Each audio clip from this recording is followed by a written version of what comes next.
Port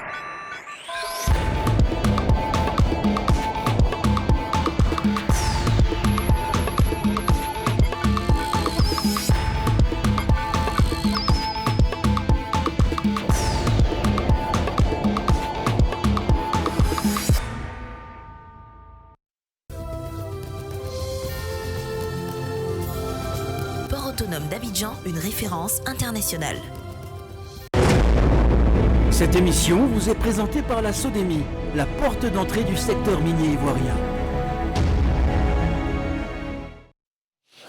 Bonsoir à tous et bienvenue. Si vous nous rejoignez sur NCI, c'est l'heure de NCI 360, le magazine de la rédaction qui passe en revue l'actualité. Ce soir, nous évoquons d'entrée de jeu les fameux accords entre l'Afrique francophone et la France, des accords très commentés sans que personne ne puisse dire avec certitude s'ils existent ou pas. Cela relève-t-il d'un fantasme ou de la réalité? Ce qui est sûr, c'est que beaucoup d'Africains voient dans ces accords la cause du retard économique et social de nos États. Vous entendrez l'analyse de nos invités en début d'émission. Dans la seconde partie, nous irons au Gabon, où le gouvernement a instauré un couvre-feu et coupé Internet depuis hier soir, après la fermeture des bureaux de vote, au terme d'une journée durant laquelle les Gabonais étaient appelés aux urnes pour élire leur nouveau président. Et puis après ces deux parties, place à votre nouveau programme, soir de campagne, au cœur de la campagne électorale des élections locales, municipales et régionales, un programme qui vous sera proposé tous les soirs durant toute la période de campagne avec des reportages, des interviews et des analyses. Voilà pour le sommaire. Avec moi en plateau ce soir, professeur Simplice Dion-Yodé, qui va nous rejoindre d'un moment à l'autre. Il est enseignant, vous le savez, en philosophie politique. Professeur Arthur Banga, historien, spécialiste en sécurité et défense, enseignant-chercheur à l'université Félix Houphouët-Boigny de Cocody, analyse politique par ailleurs. Geoffroy Julien, politologue et écrivain, enseignant. Landry Couillot, juriste, analyse politique, formateur à l'ENA, l'École nationale d'administration. Bayala Bruno, journaliste, présentateur, analyste politique à Omega Media au Burkina Faso, qui a donc des passages à Abidjan. Mamadou Ouri Diallo, journaliste à FIM FM en Guinée. Et évidemment, nous avons un visage qui est déjà passé sur ce plateau, qui est de retour. Bonsoir et bienvenue. Bonsoir Ali. Comment ça va? Très bien. Karl Biti, merci d'être là, analyse politique également. Bonsoir à tous, Merci. messieurs. Bonsoir. Merci d'être venus faire le débat ce soir. Nous allons tout de suite commencer par ces fameux accords coloniaux. Est-ce que sur ce plateau, vous savez leur origine? On entend parler de ces accords coloniaux. Et comme je le disais d'entrée de jeu, pour beaucoup d'Africains, ces accords coloniaux constituent un frein pour l'essor économique et social de l'Afrique. Ces accords coloniaux relèvent-ils d'un fantasme ou d'une réalité? On va commencer par le professeur d'histoire qui va nous dire si ces accords existent bel et bien. Non, il y a des accords, mais ce n'est pas ceux qu'on croit sur Internet. Il y a des accords qui ont été signés, par exemple, en Côte d'Ivoire. Si vous voulez voir les accords en Côte d'Ivoire, je reviendrai rapidement dessus, en 1961, vous avez juste à vous rendre à l'Assemblée nationale, au service des archives, vous pourrez avoir tous ces accords et vous pourrez même avoir le débat parlementaire qui a eu lieu sur ces accords. Donc, il y a ces accords qui ont existé. Et il y a maintenant tous ces trucs fantasmés qui sont sur Internet, qui sont loin de la réalité. En fait, qu'est-ce qui se passe? Quand De Gaulle revient au pouvoir en 1958,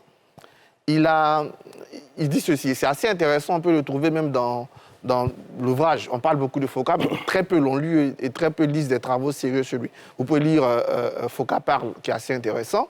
L'idée, c'est quoi pour les Français? De Gaulle et Foucault lui dit très bien, le général me dit, on a perdu l'Indochine, on est en train de rater l'Algérie, il ne faut pas qu'on rate la décolonisation de l'Afrique noire francophone, des colonies francophones. Pourquoi? Qu'est-ce qu'il entend ne pas rater?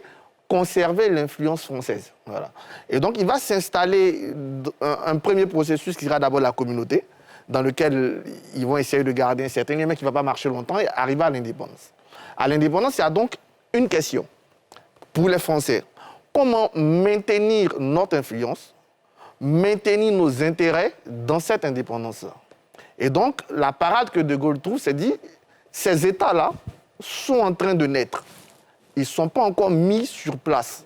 Donc, ce que nous allons faire, nous allons les accompagner dans la mise en place de leurs États et, à travers cette mise en place, conserver une sorte d'influence. Voilà pourquoi on aura des accords de défense, des accords de coopération culturelle, des accords de coopération économique, des accords de coopération judiciaire. Mais tous ces accords-là vont essayer de mettre en place les mécanismes des États postcoloniaux africains, tout en permettant à la France de conserver une sorte d'influence sur ces États. Mais, donc la France protège ses intérêts. Mais là où les gens se trompent, c'est de penser que les Africains qui signent ces accords ne défendent pas eux aussi leurs intérêts. Ça, c'est faux. D'ailleurs, quand on prend le cas de la Côte d'Ivoire, pour discuter déjà, Houphouët-Boigny, qui n'était pas d'accord, parce que j'ai parlé brièvement de la communauté, au bout d'un moment, Senghor, qui voulait aller vers l'indépendance récente de la communauté, a proposé un nouveau format de communauté. Houphouët a dit non. Soit on est indépendant, soit on est la communauté. Et donc on a opté pour l'indépendance, c'est-à-dire que lui, tant qu'il n'est pas indépendant, il ne discute pas d'accord de coopération. Voilà. Le terme officiel, c'est accord de coopération, sauf que pour certains, la coopération, c'est rien d'autre que du néocolonialisme. C'est cela. C'est du pacte colonial. C'est une nouvelle manière de coloniser voilà. Donc, le pays en question. Donc, par exemple, la Côte d'Ivoire, elle ne discute pas d'abord, elle attend d'être indépendante. Voilà quoi, c'est le dernier pays avec son staff, donc l'entente qui signe ces accords le 24 avril 1961. Rapidement, je vais revenir sur celui que je maîtrise le mieux, hein, qui est l'accord de défense. Pour montrer que, par exemple, la Côte d'Ivoire discute, ce n'était pas un accord franco-ivoirien, c'est un accord entre la Côte d'Ivoire, entre la France et les pays de l'entente. Les pays de l'entente de l'époque, c'était la Côte d'Ivoire, le Burkina, la Haute-Volta, le Dahomey, le Niger. Mais déjà, l'accord de défense, le Burkina ne le signe pas. C'est pour ça que je dis à mes amis burkinabés, dont Bayala, si vous vous dites que c'est à cause de la France que votre armée ne tient pas, c'est que vous ne connaissez pas l'histoire militaire de votre pays. Parce que déjà, le Burkina refuse par Yamogo. Yamogo trouve qu'il n'a pas d'intérêt à avoir un accord de défense avec la France. Donc, il ne signe pas. Et quand l'accord est signé, pour montrer la liberté, il y a des gens qui sont sortis. Par exemple, en 1972, quand Kérékou vient au pouvoir, il fait sortir le Dahomey de l'accord de défense, parce qu'il y a l'accord de défense et l'accord d'assistance militaire technique. Et plus tard, le Niger, avec Séni Koutia, qui sort aussi. Ce qui fait qu'aujourd'hui, on parle d'accord entre la France et la Côte d'Ivoire. Mais en réalité, c'est un accord entre la France et l'entente. Et pour terminer, pour ne pas monopoliser la parole, ces accords de 61 ont été plusieurs fois rediscutés, renouvelés, re-signés en fonction des évolutions. La dernière signature en date, par exemple, avec la Côte d'Ivoire, pour ce qui concerne l'accord de défense, c'est 2012. Hein, on a une dernière version qui est sortie en 2012. Donc, ce sont des accords qui existent, sous les termes officiels d'accords de coopération, mais qui n'ont rien à voir, parce que comme un homme peut signer que pendant 100 ans, toi, tu décides mon économie. D'accord. Donc, ce que vous dites, vous, il y a bel et bien des accords entre les pays de l'Afrique de l'Ouest, notamment les pays francophones, et la France, donc l'ex-puissance colonisatrice, mais ils sont loin des accords qui sont... Il y a un fameux document qui circule sur les réseaux sociaux qui dit, par exemple, accord 1, la dette coloniale pour remboursement des bénéfices de la colonisation. Ça, c'est faux. Je les cite pêle-mêle. Je les cite pour dire. Deuxième accord, la confiscation automatique des réserves financières nationales. Ça, c'est faux aussi. Troisième, le droit de premier refus sur toute ressource brute ou naturelle découverte dans le pays. Ça, c'est faux. Ça veut dire que la France a le droit d'achat des ressources naturelles de la terre de ses ex-colonies. Quatrième accord, priorité aux intérêts aux entreprises françaises dans les marchés publics et appels d'offres publics. Ça, il est évident que ce n'est pas forcément avéré parce que beaucoup d'autres puissances économiques arrivent à passer des marchés publics en Côte d'Ivoire, notamment. Cinquième accord, droit exclusif de fournir des équipements militaires et de former les officiers militaires des colonies. Mais c'est faux. Bien sûr, vous reviendrez là-dessus. Le droit pour la France de déployer des troupes et d'intervenir militairement dans le pays pour défendre ses intérêts. L'obligation de faire du français la langue officielle du pays et la langue pour l'éducation. L'obligation d'utiliser le franc CFA, franc des colonies françaises d'Afrique, dont l'appellation a changé plus tard. L'obligation d'envoyer en France un bilan annuel et un rapport d'état des réserves. Avant-dernier article de ces fameux accords. Renoncer à toute alliance militaire avec d'autres pays sauf autorisation de la France. Et enfin, l'obligation de s'allier avec la France en cas de guerre ou de crise mondiale. Geoffroy Kouao, comment vous réagissez? Est-ce que vous, comme Arthur, vous dites ces accords tels que définis et écrits qui circulent sur Internet, c'est pas avéré? Oui, il faut dire qu'il est malaisé d'étudier le contenu de ces accords. J'aimerais, moi, me baser donc sur le factuel. Bien sûr. Voir deux vestiges de la colonisation. française en Afrique francophone. D'abord, il a parlé des accords de défense de 1961 et aussi le franc CFA. Vous savez que ces accords de défense ont permis à la France de faire et de défaire les gouvernements en Afrique. À l'aube des indépendances, le Yamba est renversé au Gabon. Quelques minutes plus tard, Jacques Foccart, assis dans son jardin, est interpellé par le président français. Et le lendemain, ils envoient des légions françaises pour rétablir Léon Mba. On le voit très bien en Centrafrique, par exemple, lorsqu'à un moment donné, il y a eu l'affaire des diamants de Jean-Bédel Bokassa avec Valéry Giscard d'Estaing, le locataire de l'Élysée. En 1979, il y a eu ce qu'on appelle l'opération Barracuda, pilotée par la France pour destituer Jean-Bédel Bokassa. Et puis, on a vu, par exemple, lorsque le régime de Laurent Gbagbo avait été attaqué, Laurent Gbagbo a demandé l'activation de cet accord. Malheureusement, ça n'a pas été le cas. Et donc, c'est un accord qui permet à la France de faire et de défaire, de faire la pluie et le beau temps selon ses humeurs politiques. Relativement au franc CFA, vous le savez très bien, ce franc CFA a été instauré le 26 décembre 1945, le jour même où la France ratifiait l'accord de Bretton Woods. Évidemment, ça permettait à la France de gérer ses colonies.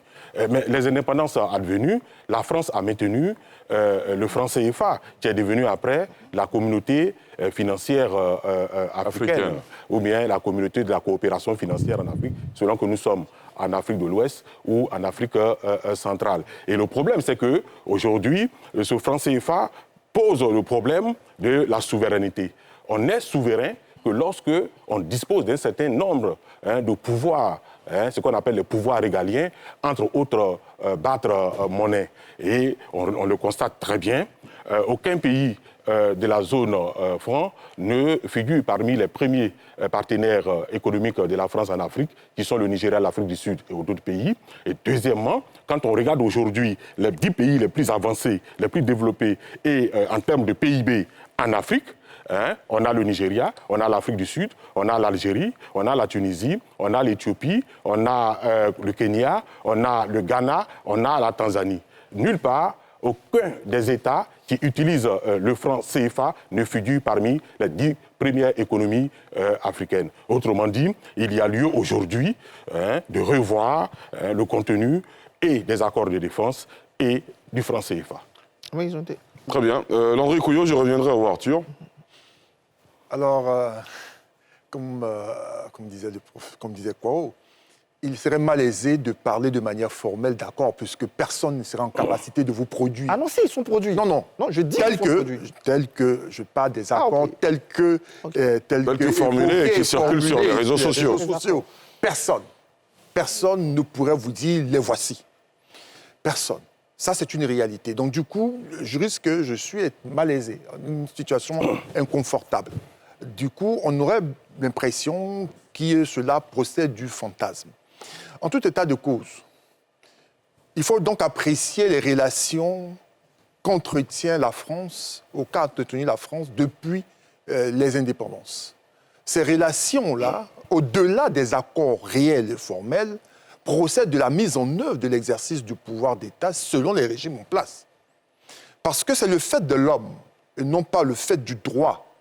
Si donc on reproche que la France ait eu à abuser de ceci ou de cela, c'est parce qu'en face, on a eu des personnes qui, dans leur entreprise de conserver le pouvoir d'État, ont eu à utiliser d'une manière ou d'une autre la France. Dans les relations entre États, les intérêts politiques, économiques et financiers valent autant.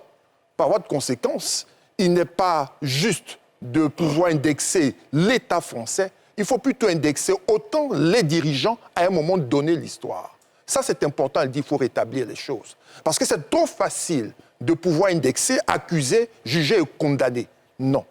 Il y a, par exemple, le même problème en matière de démocratie. Il y a la démocratie, il y a la mise en œuvre de la démocratie et l'exercice du pouvoir d'État. Mais si celui qui exerce la démocratie et le pouvoir d'État le fait de manière gauche, ce n'est pas la démocratie qui est souillée, c'est celui qui la met en œuvre. Pour ma part, on a eu donc dans l'histoire des pays africains, dans ses relations avec la France, ancienne colonie, des périodes où des personnes ont accédé au pouvoir d'État Et ont profité de cette situation en fonction du contexte politique international pour pouvoir user ou abuser de cela. Malheureusement, ce que l'on retient, c'est qu'on a une partie de la population qui de plus en plus est grandissante, qui estime qu'elle est en face d'une ancienne puissance et qui a maintenu de manière subjective sa position en tant que puissance dominante en Afrique, sans pour autant regarder la réalité des faits. Parce qu'en réalité, qu'est-ce qui se passe? Lorsqu'on examine l'exercice de la gouvernance de nos États, on se rend bien compte qu'à la lumière des chiffres, nos États africains ont eu la possibilité, se sont donné l'opportunité de pouvoir travailler ou collaborer ou créer des partenariats avec d'autres États. Très bien. Et ça, c'est important de le souligner. Aujourd'hui, on est dans une situation où, par exemple le cas de la Côte d'Ivoire, où depuis plus de 20 ans, on a une Chine, n'est-ce pas, qui est le premier partenaire économique. Et on a une France qui est de moins en moins présente. Pourquoi? Parce qu'un État comme la Côte d'Ivoire, qui est dans une dynamique de développement, va donc solliciter des partenaires capables de lui permettre de pouvoir réaliser sa vision. Mais si ce n'est pas... Vous pointez du doigt la responsabilité des élites africaines. Je dis la responsabilité des dirigeants, à un moment donné de l'histoire, ont eu à donc détourner ces accords formels-là en vue de pouvoir tirer un profit particulier. Très bien. Jean-Charles, Biti. Merci Ali. Alors, à la question de savoir s'il y a eu des accords, comme vous l'avez cité tout à l'heure, personne, effectivement, comme les autres l'ont dit, ne peut, comme vous l'avez cité, hein, ne peut attester de ce que cela est vrai. La réalité, il faut la cadrer dans un contexte bien précis. Nous sommes dans les années fin 50, nous sommes au début des années 60, et il y a une chose qui m'interpelle et qui est claire. Il y a le service de documentation extérieure, de contre-espionnage, le SDEC. Le SDEC, c'est un service. Les gouvernants français l'ont utilisé justement à des fins de politique extérieure. Vous allez voir que le SDEC a eu des pratiques pas très intéressantes pour la souveraineté même des pays africains. Partant de là, je pense qu'il y a justement une chose qu'il faut relever. C'est que la France s'est comportée à un moment donné, justement, comme une superpuissance qui devait garder son hégémonie sur ses colonies. Aujourd'hui, le rapport que nous pouvons faire est qu'il y a eu une évolution dans les rapports entre la France et ses ex-colonies. L'évolution est palpable, elle est visible, tant dans le domaine commercial que dans d'autres domaines. Donc il ne faut pas voir le verre à moitié vide. Il y a une évolution qui s'est faite.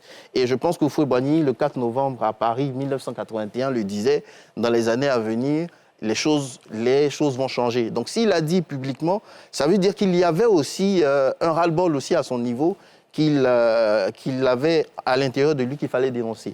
Donc c'est des accords, je ne sais pas si c'est vrai, mais le comportement aussi de la France tend à nous faire croire qu'il fallait forcément que les rapports changent pour que les pays africains puissent eux-mêmes se développer et avoir la souveraineté qui découlait de leur indépendance. Donc c'est ce que je peux dire à ce niveau. Très bien.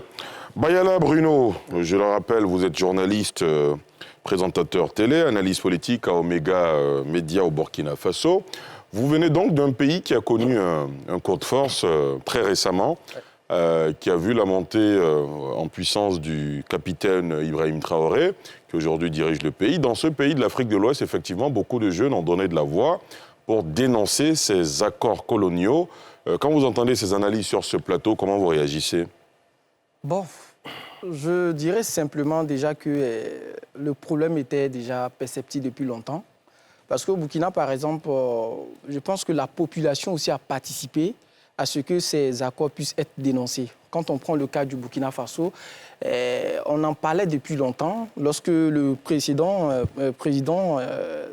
Paul Sandaogo Damiba est arrivé au pouvoir, il y avait des personnes qui avaient demandé à ce que ces rapports-là soient revus, mais on a eu l'impression à un certain moment que le président n'était pas dans une dynamique aussi de répondre aux besoins de la population.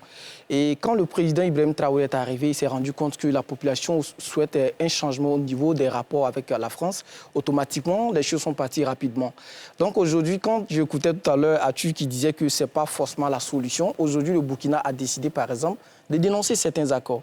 Non, je ne dis pas que ce n'est pas la solution. Je dis que vous n'avez pas d'accord de défense avec la France. Mais quand on regarde aujourd'hui, quand on prend les militaires qui étaient par exemple à Cambon-Saint, aujourd'hui on avait des faits.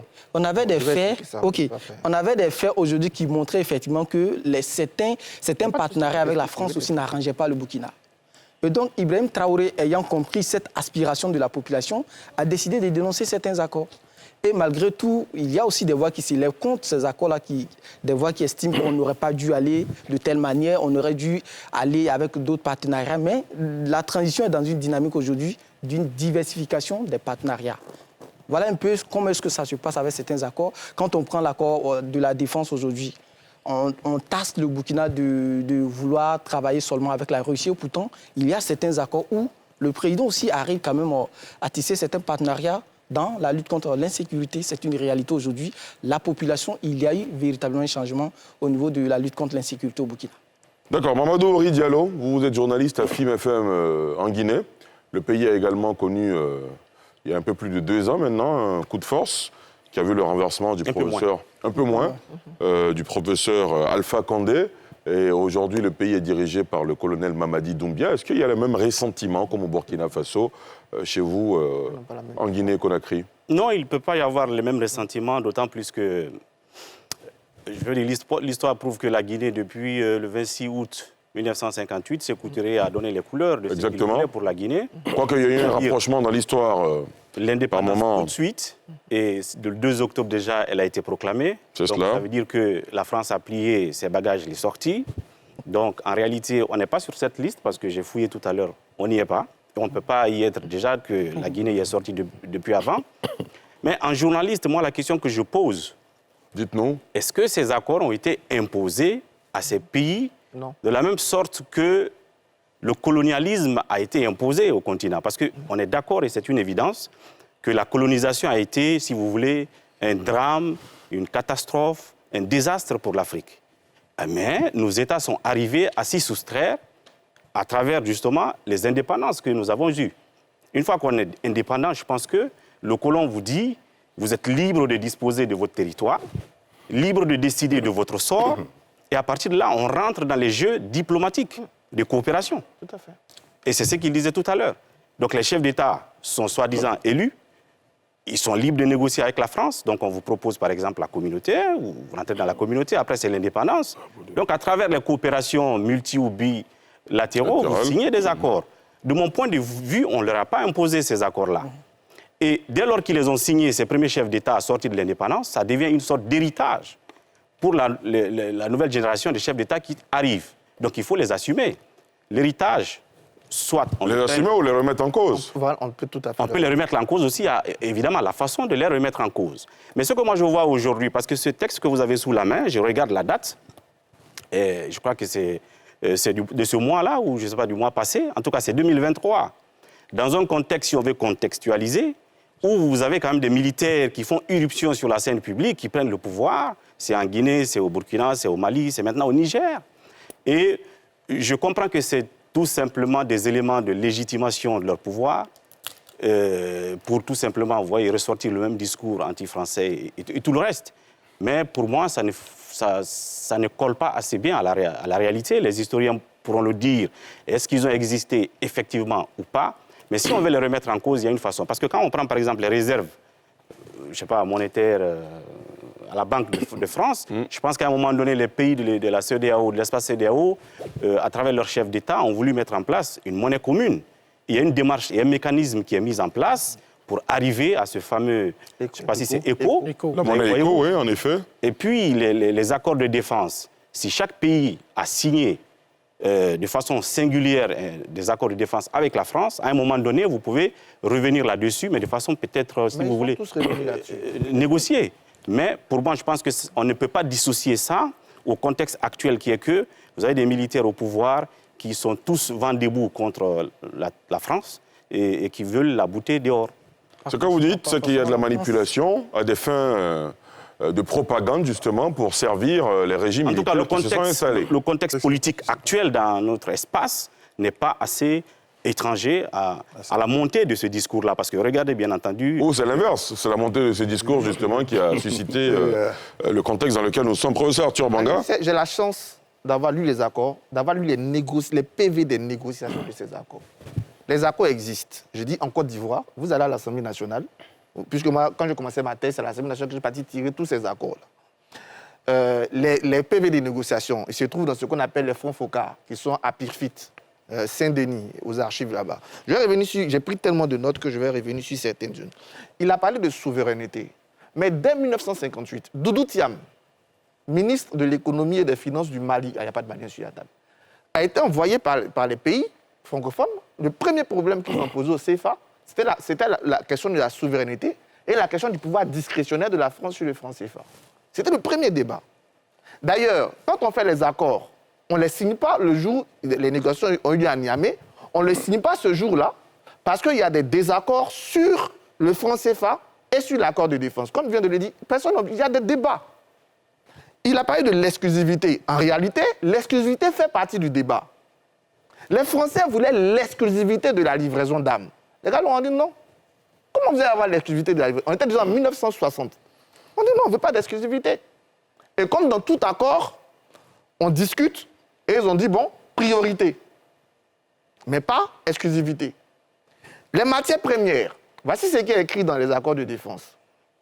Certaines matières premières stratégiques, en temps de guerre, doivent passer par le biais de la communauté. Ensuite, c'est sorti de la communauté, c'est l'ennemi français. Mais Houphouët-Boigny l'explique très bien au stade Géo André. Mais tu ne peux pas être... Le monde est divisé en 1962. Le Niger, par exemple, qui a l'uranium. Tu ne peux pas demander la protection de la France et puis vendre l'uranium à l'URSS. Donc, il faut aller sous la protection de l'URSS. C'est ce qu'Houphouët-Boigny explique. Et donc, on a défini les matières stratégiques. Mais tu ne peux pas être sous ma protection et vendre un élément qui va permettre à l'autre de nous frapper, nous tous. Mais c'est nous tous, c'est Houphouët-Boigny qui parle, c'est nous tous qui sommes contre ça. Quand il parle de Liomba en 1964, c'est très intéressant de parler de la France-Afrique, le développement de la France-Afrique sur le plan sécuritaire. Liomba, j'explique. Le premier coup d'État qui arrive, c'est au Togo en 1963. La France ne réagit pas. Certains pensent que c'est parce qu'elle veut soutenir Yadema, ils ont le droit de la penser. Mais en réalité, tous les présidents, en commençant par Houphouët-Boigny, interpellent déjà Foucault pour lui dire mais qu'est-ce qui se passe? Mais ils ne vont pas nous putcher comme ça. Et même pas quelques mois après, Fulbert Youlou, au Congo. Mais quand Fulbert Youlou est renversé, là, c'est la panique dans ce que vous appelez la France-Afrique, c'est la panique. Tous les chefs d'État disent, mais c'est pas possible. On ne peut pas être là et puis vous allez nous renverser. Foucault vient de faire une tournée en Afrique pour rencontrer chacun de ces chefs d'État. Pour leur dire, ça ne se répétera plus. Vous avez pris, on va vous protéger. Ça ne se répétera plus. C'est comme ça que quand le troisième coup d'État qui arrive, c'est de Liomba, là, il ne s'amuse pas. Il doit rassurer ses partenaires. Il ne s'amuse pas avec ça. Ça ne dépend même pas de lui. Parce que les autres lui disent, ah, mais on peut rester là, et puis ils vont nous... C'est comme aujourd'hui. Ce qui arrive à Bazoum, il y a certains présidents africains proches de la France qui réfléchissent. Si vous avez mis 500 soldats qu'on peut m'enlever, qu'est-ce que vous faites chez moi? Je vais revenir sur l'accord que je connais le mieux, comme c'est l'accord de défense, pour ramener un peu le contexte de l'accord de défense. Comme je vous ai dit, les indépendances ont lieu en 1960. On est dans un monde bipolaire. La Guinée, à gauche, elle reçoit plus de 500 tonnes d'armes de l'URSS. Le Mali, au nord, Modibo Keïta, frustré de la Fédération du Soudan, sort et bascule à l'est. Il reçoit aussi des armes. Kwame Nkrumah, lui, tous les matins, menace Houphouët-Boigny. Parce qu'il a le soutien de l'URSS et il a même des camps d'entraînement chinois. Vous voulez qu'on fasse ça? Les gens qui sont dans le bloc de l'Est, eux peuvent recevoir des armes russes, ils peuvent recevoir des formations russes, mais ceux qui disent que nous, on reste dans le bloc de l'Ouest, ils doivent être protégés aussi. Moi, on est dans un monde géopolitique. Deuxième chose, quand la Côte d'Ivoire a fini, et je rends hommage d'ailleurs au général Ouassénan, Koné, qui était l'un des plus jeunes et premiers officiers. La deuxième chose, quand la Côte d'Ivoire a fini, on n'a pas une dizaine d'officiers. Même notre premier chef d'état-major, le général Ouattara Thomas Dakin, il n'est même pas en fonction en Côte d'Ivoire, il est en fonction à Bobo-Dioulasso, 27e RIAB. Il participe pas à la fête du 7 août. Moi, ça prête même à le démobiliser de l'armée française. Parce qu'il y a des problèmes pulmonaires. Donc on était dans un manque, nous, Côte d'Ivoire, par exemple, de choses, de soldats, manque d'équipement. Et donc l'accord d'assistance militaire technique compensait ça. Et c'est ce que Lida Kwasi dit, dis-moi ton histoire, je te dirai la naissance de ton armée. D'accord. Parce qu'il y a deux types de formation des armées en Afrique. Soit ce sont des armées de libération nationale. J'ai noté plein de choses. Hein. Si tu me coupes ça. Ah ouais, mais ça devient long. Là, je suis bien obligé d'interrompre parce que ça devient long. Bon, non, je suis d'accord. Essayons d'être Oui, essayons d'être le plus concis possible. Bon. Très rapidement. Je voulais arriver dessus. Je vais terminer dessus. Sur la nécessité. Et terminer maintenant sur le Burkina. Effectivement, le Burkina ne signe pas d'accord de défense, comme je l'ai dit. Yamego dit qu'il n'en veut pas, le Mali non plus, parce qu'il sort de la Fédération du Soudan. Le dispositif Sabre que vous évoquez, c'est un dispositif qui date de 2009.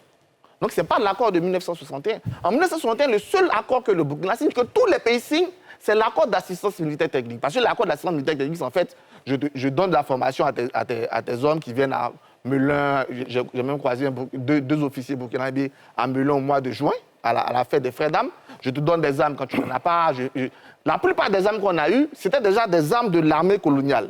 Quelqu'un quittait, par exemple, quand je prends le bataillon d'Akwedo, par exemple, c'est d'abord un bataillon colonial. Donc quand ils s'en vont, les armes, l'équipement, le personnel ivoirien qui est dans Akwedo devient l'armée ivoirienne. Et pour la petite histoire, Fofana Mediombo, qui était capitaine à l'époque, qui était le premier commandant du bataillon d'Akwedo, mais le jour où on passait le bataillon du drapeau français au drapeau ivoirien, c'est lui qui descendait le drapeau et il se met à pleurer.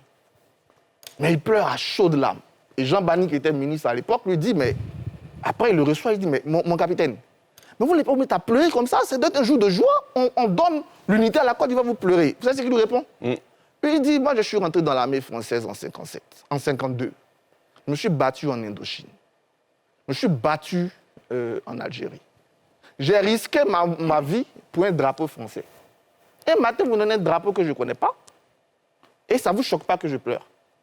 Je pleure parce qu'aujourd'hui, ce pourquoi j'ai risqué ma vie ne va plus rien signifier. D'accord. Voilà, entre autres. Quoi, voilà. J'avais noté plein de choses, mais comme on est pressé, bien sûr. Alors, Ori Diallo a posé une question essentielle. Même si ces accords existent dans la mouture qu'on a évoquée, qui circule et qui suscite autant l'hystérie des Africains, est-ce que ces accords ont été imposés finalement? Geoffroy Kouao? Non, ces accords, vous savez, nous sommes sur le champ politique et tout dépend de ce qu'on appelle le rapport de force. Il est évident que des pays qui viennent d'accéder nouvellement à l'indépendance n'ont pas la même solidité que les anciennes puissances mondiales. Vous voyez, par exemple, les États-Unis ne traitent pas avec un pays africain comme ils traitent avec la Chine.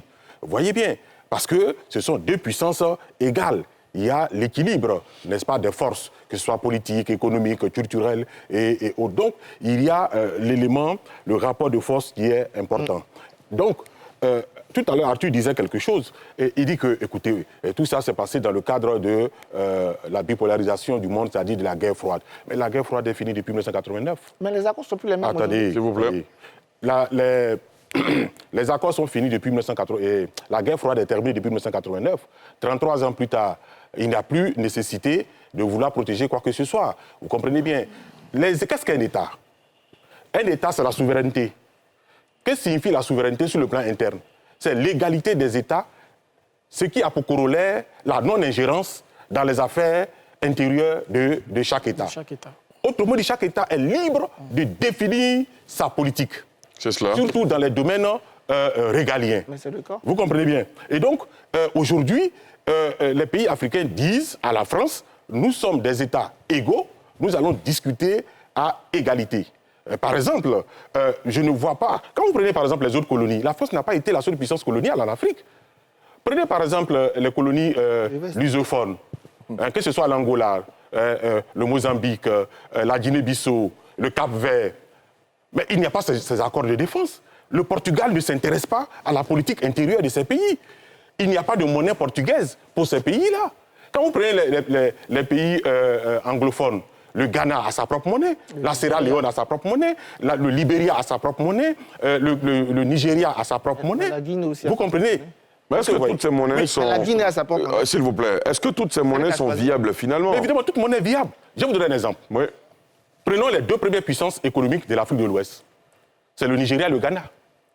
Ils ont leur propre monnaie. Non, les chiffres du Ghana ont considérablement baissé dernièrement. Le Nigeria. Vous savez que la seule ville de Lagos produit plus de richesses par an. Ils sont combien à Lagos? Le Sénégal. Ils sont combien à Lagos?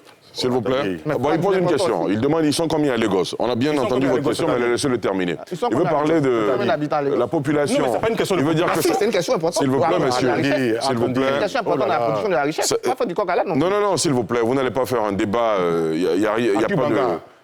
Terminé, professeur. Donc, s'il m'agresse, je réponds. Non, mais il n'y a pas de problème. Il n'y a pas de problème, mais c'est lui qui a la parole maintenant. Non, il n'y a pas de souci. D'accord. Arthur. Après, je l'ai agressé. Arthur Banga. Non, Geoffroy Kouao, s'il vous plaît. Non, il n'y a pas de problème. J'ai bien compris. J'ai bien compris. Et c'est moi qui distribue la parole. On s'est bien compris. On va baisser la tension. On va s'écouter. Parce qu'il y a des téléspectateurs et des internautes qui ont envie d'apprendre de vous, messieurs. De grâce. Poursuivez quand l'un a la parole que l'autre souffre. Très bien. Et quand il reprend la parole, il a le temps de Ce n'est pas une question de dire ce qu'il a envie de dire. Ce n'est pas une question de Ah si, c'est important aussi la démographie. La République démocratique du Congo, l'économie. Près de 100 millions d'habitants, est l'un des pays les plus pauvres du monde. Plus de 5 fois la population de la Côte d'Ivoire, 3 fois la population de la Côte d'Ivoire. Mais la Côte d'Ivoire a un PIB est plus développé 2 fois plus que la République démocratique du Congo. Ce n'est pas une question de développement. Quand vous prenez un pays comme Israël, qui a presque le PIB de toute l'Afrique réunie, ça a à peine 5 millions d'habitants. Donc ce n'est pas une question de population, c'est une question de développement. Ce que je veux dire, c'est que c'est un indicateur important. Oui, c'est un indicateur important, mais pas suffisant. En termes... de toute façon, en économie, chacun a son courant de pensée et sa lecture des faits. Terminé. Comme je le disais, les pays anglophones, il n'y a pas de monnaie pour ces pays. La Grande-Bretagne, ancienne puissance coloniale, ne s'intéresse pas du tout à la politique intérieure du Libéria, du Nigeria, du Ghana, de la Sierra Leone, ou bien même du Kenya, de la Tanzanie et autres. L'Espagne, par exemple. Vous savez que le seul pays hispanique en Afrique, c'est la Guinée équatoriale. Mais l'Espagne ne s'occupe même pas du tout des politiques intérieures de la... Le problème, c'est que la France est trop présente, omniprésente, dans la définition de la politique interne et internationale de ces anciennes colonies. Ce que veulent ces anciennes colonies, qui sont aujourd'hui des États indépendants, c'est des rapports d'égalité. On ne veut pas dire à la France, attention, les Africains ne sont pas anti-français. Ils sont pour la souveraineté et la dignité. Ils se disent qu'un État, c'est l'égal d'un autre État, et donc nous voulons nous asseoir, discuter. Ces accords ont été, ou bien ces réalités se sont passées à un moment où nous étions en position de fragilité, mais aujourd'hui nous ne le sommes pas. Nous demandons notre souveraineté. C'est aussi simple que ça. Mamadou Henri Diallo, vous voulez réagir ensuite, Landry, allez-y. Oui, je voulais juste, parce que tout à l'heure on s'est posé la question, est-ce que ces accords sont véritablement rédhibitoires à l'avancée de ces pays-là? Il y a le cas de la Guinée, je l'ai dit, qui se distingue de ces autres pays, tout à fait. Évidemment, qui ont tous été colonisés par son histoire, par la France. Elle va prendre son indépendance, faire battre sa monnaie, il l'a dit tout à l'heure, et puis son armée, et continuer son histoire à elle, décider de son sort. Mais où est-ce qu'elle en est aujourd'hui? Évidemment qu'elle n'est pas soumise au même type d'accord.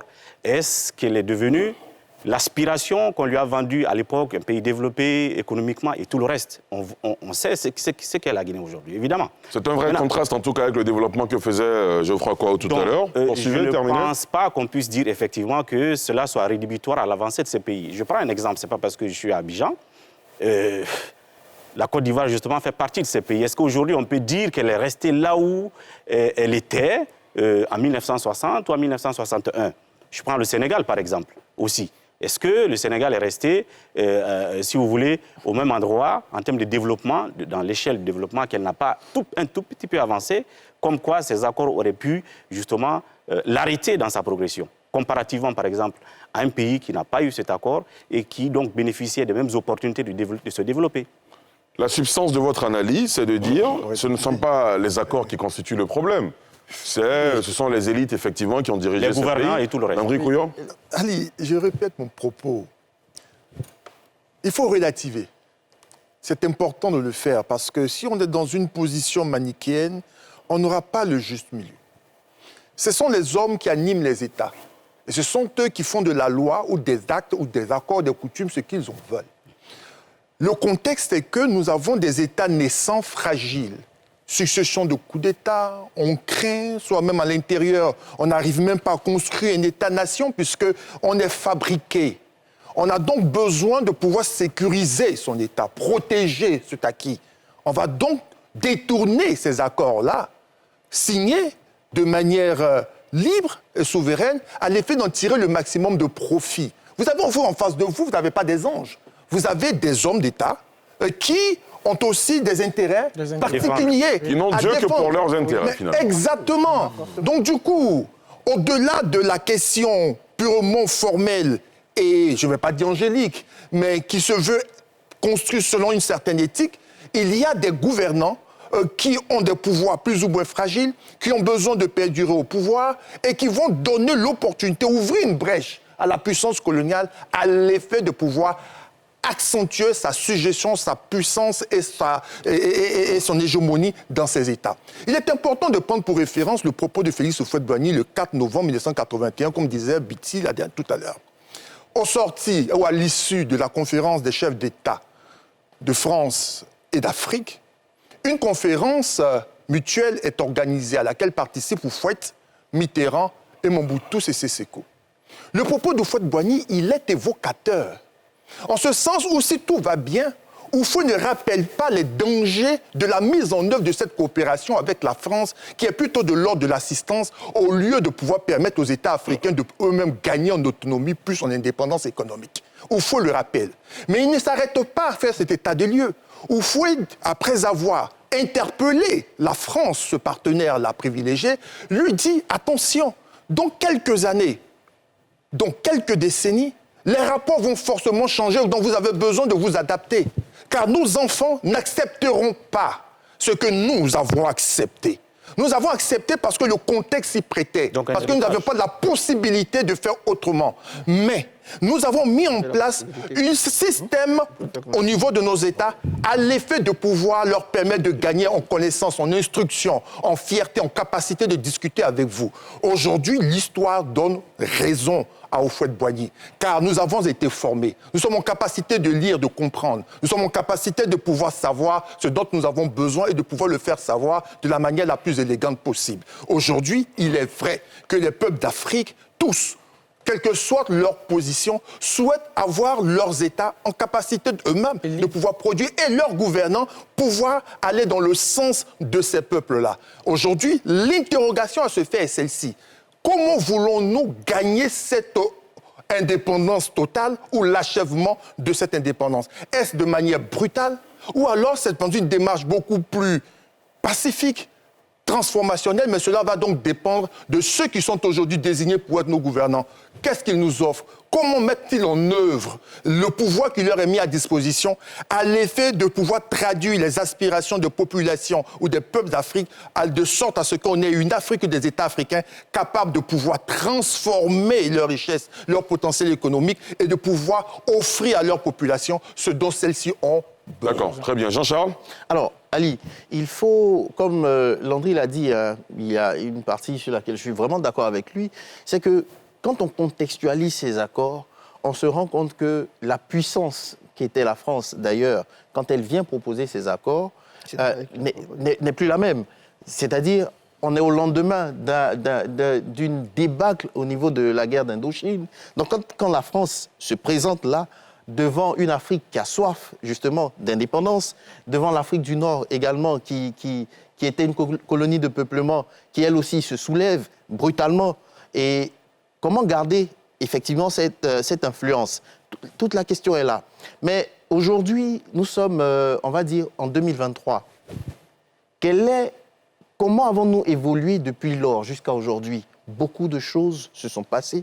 On a créé une histoire autour de cela qui est réelle aussi, parce que la France a sa responsabilité négative dans ce qui se passe aujourd'hui. C'est une réalité. Et elle doit aussi convoquer elle-même son histoire pour se rendre compte que les rapports qu'elle a aujourd'hui avec ses anciennes colonies doivent changer, ce qui est normal. Mais aussi que les gouvernants d'aujourd'hui, qui ne sont pas les gouvernants d'alors, ont compris qu'il y a quelque chose de nouveau à apporter à cette génération-là, à cette jeunesse aussi, à cette population-là qui a quoi, près de 75%, moins de 35 ans. C'est une réalité.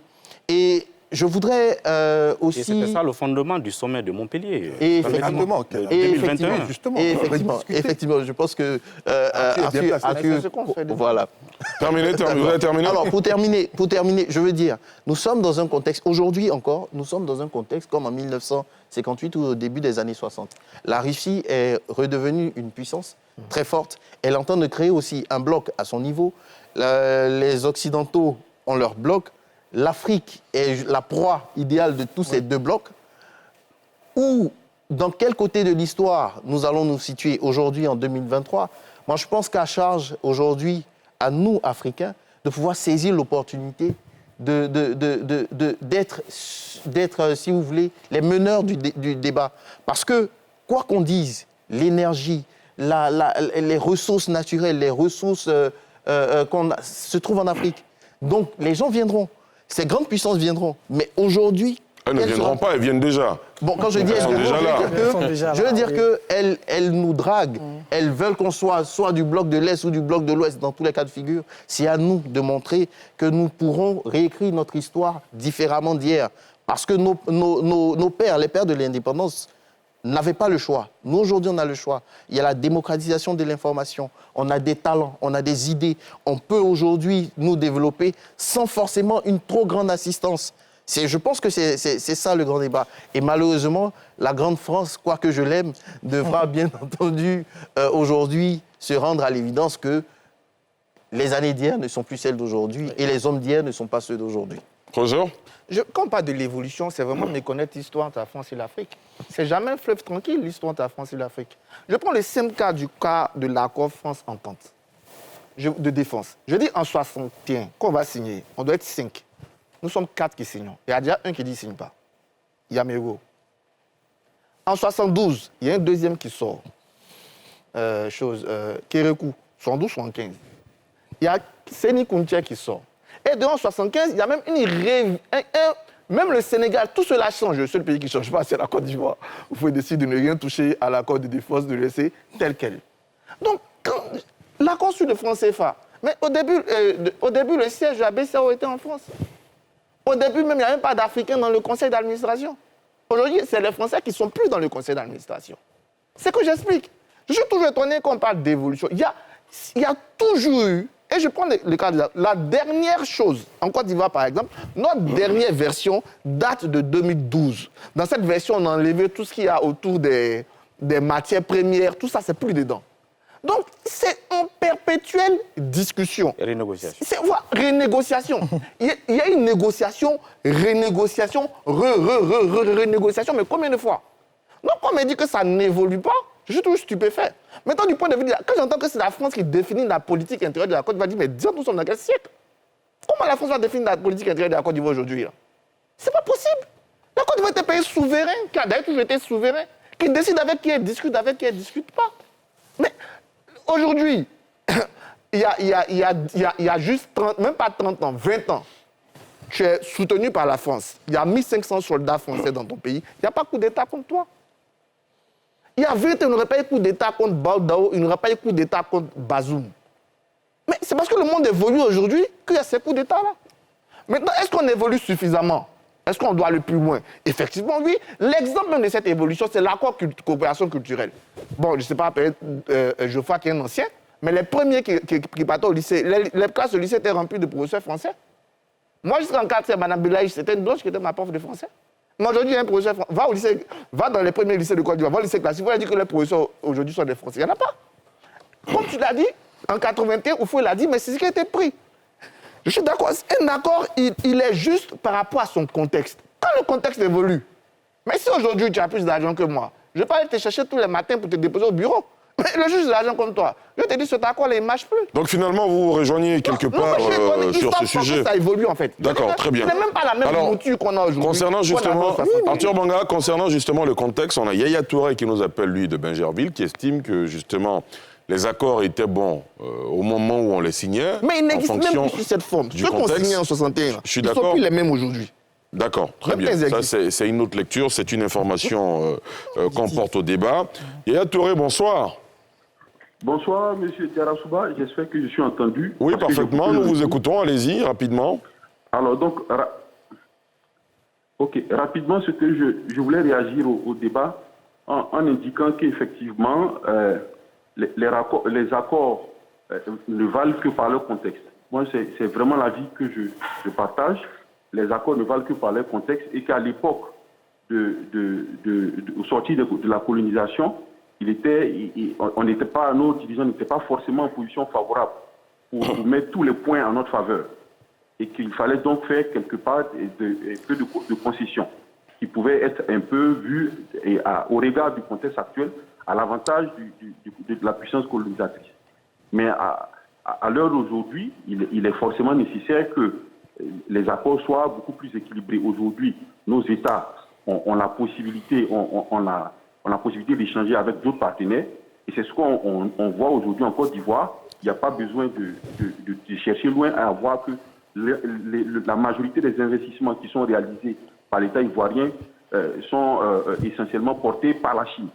Bon, on n'a pas eu besoin de faire comme nos frères du Mali. Avec comme dernier exemple en date la réalisation du 5e pont d'Abidjan, qui a été appuyé par la Chine. Exactement. On parvient à faire des choses avec les autres partenaires. Donc peut-être que nos voisins gagneraient à adopter la même posture que l'État ivoirien. Donc je tiens quand même à réagir à l'autre professeur en face, j'oublie son nom. Mais professeur Arthur Banga professeur Geoffroy. Professeur Geoffroy Kwao. Geoffroy Kwao, effectivement. J'ai le sentiment que il n'élève pas un peu le niveau du débat. J'ai le sentiment que il n'a pas le droit. Il n'a pas le droit. Non. Est-ce que vous m'entendez, Monsieur Touré? Est-ce que vous m'entendez, Monsieur Touré? Est-ce que vous m'entendez? Allô, est-ce que vous m'entendez? Est-ce que vous m'entendez? Vous appelez, vous donnez votre point de vue, mais vous n'êtes pas en droit de faire un jugement sur l'opinion de l'un de nos invités. Je m'en excuse, mais permettez tout de même, c'est un débat effectivement. Absolument, donnez votre point de vue sans forcément écorcher les invités, allez-y. D'accord, je prends tout de même son contre-pied et je pense que la dialectique, c'est effectivement ça le débat des intellectuels. Il a cité des exemples de deux pays, il a cité l'exemple de la RDC, il n'a pas voulu admettre le poids de la taille de la population. La RDC est bel et bien un pays qui a sa monnaie. On sait où elle est aujourd'hui. Le Ghana, à un moment donné, effectivement, le Ghana était un fleuron de l'économie. Aujourd'hui, on sait où le Ghana se trouve, les difficultés dans lesquelles le Ghana se trouve. Donc le débat lié autour du franc CFA, je pense qu'on gagnerait tous à aller dans le fond des choses, à faire un débat vraiment technique au niveau économique, mais plutôt éviter vraiment, je pense, les raccourcis. Merci. Merci à vous. Geoffroy Kwao, réaction, allez-y. Non, bon, c'est son opinion. Hein. Oui, bien sûr. Moi, je respecte son opinion et comme je l'ai dit, en tant qu'intellectuel, j'accepte la contradiction. Alors, quand on me dit les pays en zone CFA se portent bien, ok, comparaison pour comparaison. Je prends dans le cadre de l'Afrique de l'Ouest, le Niger est un État qui utilise le franc CFA. Le Niger par rapport au Ghana. Il n'y a pas match. Il n'y a pas match. Il a parlé tout à l'heure de la Guinée. La Guinée par rapport au Ghana. Il n'y a pas match. Le Nigeria, c'est 75%. Est-ce que la Guinée, c'est le bon exemple? Eux qui ont coupé les rapports avec la France depuis très longtemps. Oui, non. Parce qu'il veut dire par là que, parce que la Guinée a pris son indépendance monétaire, que la Guinée est dans cet état. Alors qu'on a des États... Non, c'est plutôt très simpliste. Hein. C'est un développement plus profond. Oui, en fait... Non, c'est un développement plus profond qu'il avait tenu. Exactement. Non. Mais il est là, il peut non, bien sûr, bien sûr. Je peux me tromper. Oui. Je peux me tromper. Et donc, quand il parle, on prend le cas de la Guinée. Ce n'est pas parce que la Guinée a financièrement démunie et que c'est un exemple pour dire que tous les pays qui ont leur monnaie sont démunis. Je prends le cas du Nigeria. Prenons le cas de l'Afrique de l'Ouest. Le Nigeria, c'est 75% du PIB. Mais vous parlez de population. Mais le Nigeria était toujours le pays le plus peuplé de l'Afrique de l'Ouest. Mais dans les années 70, le Nigeria était moins nanti que la Côte d'Ivoire. La Côte d'Ivoire était plus développée que le Nigeria. Quand vous parlez de la Chine, déjà avait 1 milliard d'habitants dans les années 80. Lorsqu'on instaurait, Mao Tse-tung instaurait la politique de l'enfant unique. C'est cela. Mais c'était un pays extrêmement pauvre. La Côte d'Ivoire était plus riche que la Chine à l'époque. Comprenez? Donc, la dimension démographique, oui, ça peut jouer, mais ce n'est pas une panacée. Dans tous les cas de figure, moi, je suis un individu, un juriste, jaloux de ma personnalité. La Côte d'Ivoire, la Constitution ivoirienne dit quoi? Que tous les Ivoiriens sont égaux. Donc, moi, je suis l'égal de tous les Ivoiriens. Maintenant, s'il y a des Ivoiriens qui pensent qu'ils peuvent être inférieurs à d'autres personnes, c'est leur problème. Dans le droit international, tous les États sont égaux parce que souverains. Et un État souverain dispose de son armée, dispose de sa monnaie. Le cas du franc CFA est un cas unique au monde. Qu'on me donne ici sur ce plateau l'exemple d'une monnaie, d'un groupe de pays qui ont pour monnaie, dont la monnaie est arrimée à une autre puissance coloniale. Ça n'existe pas. C'est vrai que le dollar est la monnaie universellement acceptée au niveau des institutions de Bretton Woods en termes d'échange et autres, mais chaque pays est libre. Et pourquoi, par exemple, quand on parle des accords sur le franc CFA, les gens sont irrités? Mais si la France ne gagne rien avec nous, si ce n'est pas à cause du franc CFA que nous sommes pauvres, mais laissez-nous prendre notre monnaie. Tranquille. Où est donc le problème? Si la France ne gagne rien, je finis avec ça. Terminé. Si la France ne gagne rien dans ces accords, si la France ne gagne rien dans ces accords économiques, dans ces accords commerciaux, dans son exploitation de nos richesses et autres, mais que la France parte. Monsieur Ali, quand je viens ici, vous dites, mais Geoffroy, vous n'apportez rien au débat. Mais moi, je prends mes claques, je m'en vais. Vous comprenez bien? Donc que la France comprenne cela. Et je le dis bien, un État, c'est la souveraineté. Parce que répondez-vous aux chefs d'État africains qui sont dans la zone CFA, qui estiment que, en raison de la solidité de l'euro, ils n'ont aucun problème que le franc CFA soit arrimé à l'euro, par exemple. Parce que tel que vous développez, c'est comme si, s'il vous plaît, c'est comme si, finalement, c'est la France qui a tout à gagner. Les pays africains qui utilisent le franc CFA n'ont rien à gagner. Nous sommes dans les échanges. Nous sommes dans la symbolique de la souveraineté. Est-ce que la France peut accepter que les États-Unis lui imposent une monnaie? Mais personne ne lui impose une monnaie. Ouais, mais justement, est-ce que... Mais à partir du moment où c'est bon. D'accord, s'il vous plaît, monsieur. Cette monnaie, suivez, cette monnaie nous est imposée. Il n'appartient pas à Emmanuel Macron de venir avec un chef d'État africain, mais je ne sais pas quoi, de définir le contenu de notre politique monétaire. Nous sommes assez... Monsieur, je pense qu'on est en train de glisser vers un débat sur le franc CFA et l'euro. S'il vous plaît. Peut-être que vous allez répondre, mais laissez-moi faire ça. Laissez-moi faire ce pourquoi je suis là, professeur Arthur Banga. Terminé, Geoffroy Kouao. Oui, on me coupe beaucoup et ça, c'est pas... Et c'est pour ça que je vous redonne la parole, pour que vous allez au bout de vos idées. Allez-y. Moi j'analyse beaucoup et je réfléchis beaucoup sur la démocratie. Bien sûr. La démocratie, c'est l'acceptation des idées contraires. C'est l'harmonie des contraires. C'est le choc des idées. Si vous ne pouvez pas accepter que quelqu'un ait une opinion différente de la vôtre, vous ne pouvez pas être un démocrate. Et c'est le creuset de cette émission. C'est le creuset de cette émission. On est tous là pour ça. Je pense que... Quand vous parlez, quand les autres parlent, vous voyez, je croise les bras. Oui, bien sûr, je suis là, j'écoute. Pas parce que je suis d'accord, mais ce n'est pas éducation intellectuelle et démocratique. J'ai fini. Bon. Très bien. Professeur Arthur Banga. Okay. D'abord, il faut qu'on soit sérieux sur le plateau. La Chine n'a jamais... La Côte d'Ivoire n'a jamais... Mais jamais... Ceux qui vous disent ça, qu'ils arrivent de dire n'importe quoi. La Côte d'Ivoire n'a jamais eu... Attention aux propos, monsieur. Non, mais sérieux, la Côte d'Ivoire n'a jamais... Mettez ça dans votre tête, les Ivoiriens. Jamais dans notre histoire... Vous savez de quoi on parle de la Chine? Une nation millénaire. En 1949, déjà, là, la Chine soutenait les économies. La Chine envoyait des hommes en Indochine, partout. La Côte d'Ivoire n'a jamais eu le PIB de la Chine. La Côte d'Ivoire n'a jamais eu le PIB du Nigeria. Jamais. Jamais. Le Nigeria a toujours été la première puissance économique parce que le Nigeria était très tôt une puissance pétrolière qui faisait 75% de son économie sur le pétrole. Donc si quelqu'un dit que la Côte d'Ivoire est néerlandaise, c'est faux. Dans aucun chiffre, je dis bien aucun chiffre économique depuis 1960, la Côte d'Ivoire dans le niveau de la Chine. Dans aucun chiffre économique depuis 1960, la Côte d'Ivoire dans le niveau du Nigeria. Soyons sérieux. Faisons un peu de recherche avant de venir. Donc ensuite, personne ne nous impose une monnaie. C'est un choix délibéré. Personne ne nous l'a imposé. Mais je ne sais pas comment on peut venir me dire qu'un pays comme la Côte d'Ivoire lui impose quelque chose. Mais la Côte d'Ivoire a choisi, depuis Houphouët-Boigny, avec ses compères, d'être dans ça. Parce au monde, certains cherchent la symbolique d'ailleurs. Oufou riait. Oufou n'a jamais même été pour l'indépendance. Il riait. Quand on lui parlait d'indépendance, il parlait de bien-être. Donc, les mots comme souveraineté, comme indépendance, c'est jamais des mots qui ont fasciné Oufou. Il nous a engagés dans ça. Donc, pour lui, la symbolique de la souveraineté signifie bien. De toute façon, en Allemagne, là, il y a l'armée américaine. Au Japon, là, il y a l'armée américaine. En Corée, là, il y a l'armée américaine. Ça ne les empêche pas d'être souverains. Donc, c'est un choix délibéré des Ivoiriens.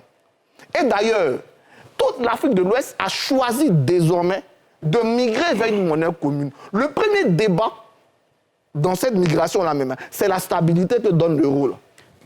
Parce que les pays de l'UEMOA, quand ils viennent à ces négociations, ils disent vous là, est-ce qu'on peut avoir confiance en ce que vous faites? Parce que nous, ce que nous faisons là, c'est ce qui nous permet d'être là. C'est un choix que nous avons fait. Il faut être responsable. Tu ne peux pas venir tous les jours dire c'est l'autre, ça, c'est l'autre, ça, c'est l'autre. À quel moment on est responsable? D'accord. Donc là-dessus, je voulais dire, d'abord, la Côte d'Ivoire n'a jamais eu le niveau du Nigeria, jamais eu le niveau de la Chine. Le franc CFA est un choix ivoirien. Et d'ailleurs, le franc CFA dans ses réformes. Aujourd'hui, le seul lien qui nous maintient, c'est les réserves en partie, la stabilité garantie que nous avons demandé. Et quand on dit nous, tel pays ne veut pas, tel pays ne veut pas, chacun a son avis d'un pays. Le seul avis qui compte, au final, c'est celui du président de la République. Je ne connais pas un président, un seul, qui va dire moi je sors du franc CFA, puis il ne sort pas. Au contraire, le Mali, la Guinée-Bissau n'y étaient pas et puis ils sont rentrés. Non, faut arrêter. C'est pas parce que toi tu veux que le pays veut. Celui qui parle dans nous tout ça, il s'appelle Alassane Ouattara. Le jour où Alassane Ouattara va dire je ne suis plus dans les CFA là, le lendemain on commence à sortir. Il n'y a même pas de problème dessus. D'accord, très bien. Voilà. On vous a bien compris, messieurs. Nous allons marquer une courte pause et revenir juste derrière pour poursuivre il faut nous le débat. aussi intervenir. Hein. Port autonome d'Abidjan, une référence internationale. La Sodemi, la porte d'entrée du secteur minier ivoirien. Retour sur le plateau de NCI 360 pour celles et ceux qui sont avec nous depuis le début de cette émission. Dans la première partie, nous avons évoqué les fameux accords coloniaux qui lieraient les États de l'Afrique de l'Ouest, les pays francophones, les pays d'Afrique de l'Ouest francophones et l'ancienne puissance colonisatrice, la France. Et dans la deuxième partie de cette émission, messieurs, nous allons parler du Gabon, pays où s'est tenue hier une élection présidentielle. Et nous a rejoint en plateau professeur Simplice Yodédion. Bonsoir, professeur. Bonsoir, Ali. Merci de nous avoir rejoints. Merci beaucoup. Monsieur, comme je le disais tantôt, les élections présidentielles au Gabon s'acheminent-elles vers une crise post-électorale? C'est une question qu'on est en droit de se poser. Le service Internet a été interrompu et un couvre-feu instauré dans le pays en prévention à des violences.